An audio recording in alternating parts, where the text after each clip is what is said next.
All right, so we're working on a rational function. We typically will start with our domain question. So the domain would be any numbers that make the denominator 0 should not be in the domain. So clearly x cannot be 2. The immediate follow-up then is at x equal to 2, is there a vertical asymptote or a hole? Okay. Remember, for rational functions, any number not in the domain should turn out to be a vertical asymptote or a hole. Okay. This is where you use f hat if your function will reduce. Our function does not factor, does not reduce. So we just take our original one, f of 2. Again, we know the denominator is 0, so don't worry about that. But we plug in 2 on top, we get 5 over 0. Again, clearly undefined. Any 0 denominator is undefined. That's why 2 is not in your domain.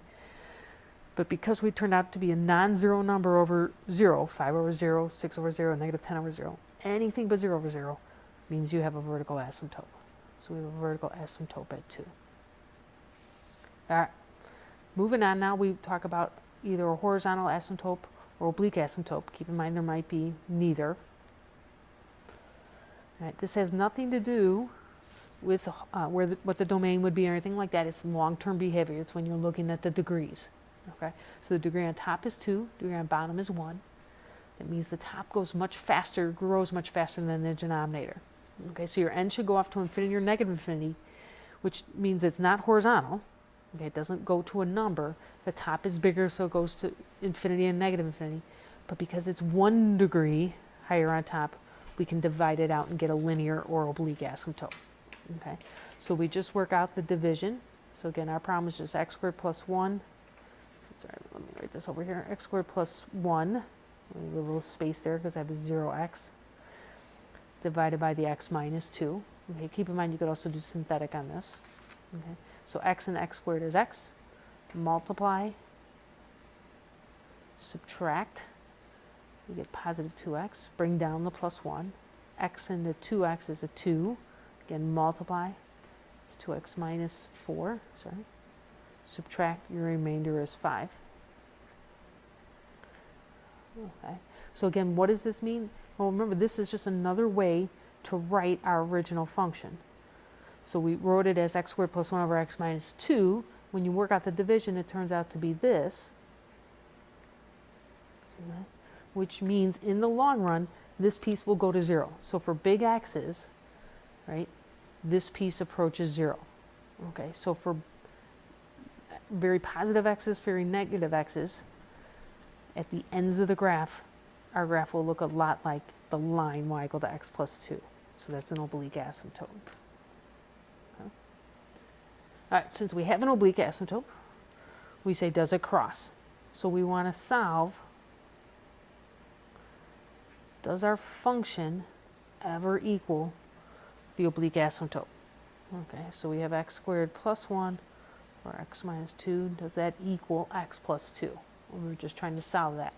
Okay, we know we never cross vertical asymptotes, but we might cross this oblique one. We want to know if we do, where we do that. Okay, so clear fractions, so I'm going to multiply by the x minus 2. I'll FOIL that out. I get x squared minus 4. Clearly, when I subtract x squared from each side, I get this, which is false. Okay, so we do not cross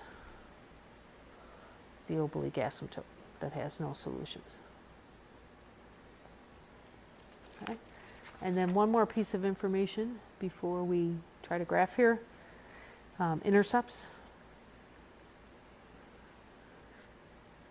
So x-intercepts, remember you have to solve where is this function equal to 0. Okay, and our function is x squared plus 1 or x minus 2 equals 0. Okay, now remember the only way a fraction is 0 is when your numerator is 0. Okay, but x squared plus 1 doesn't equal 0, it's only for imaginaries. So we have no x-intercepts, so we should never cross the x-axis. Y-intercept, remember we just plug in 0.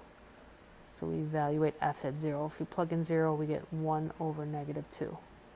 And so we get the point 0, comma, negative 1/2. Okay.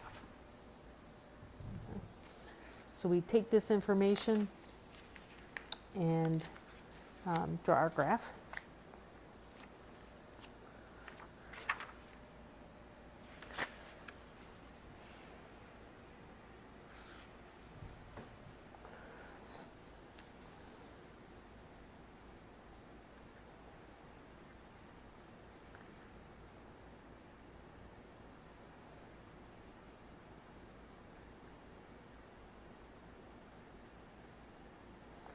Okay, so again, I'm going to start by putting in my one vertical asymptote at 2.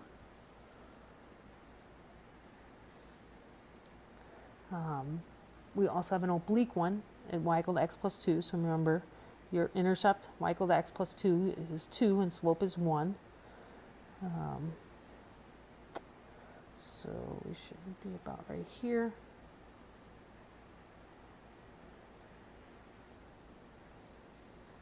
And give these two asymptotes give us a good guideline for our graph.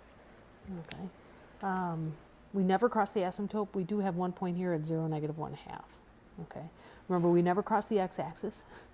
And this is the one place we cross the y-axis. Never cross a vertical asymptote. And we found in part D that we don't cross the oblique one. Okay. So again, we can't be over on this side of the asymptote, because then we have to cross it to get to this point. So we have to be underneath it.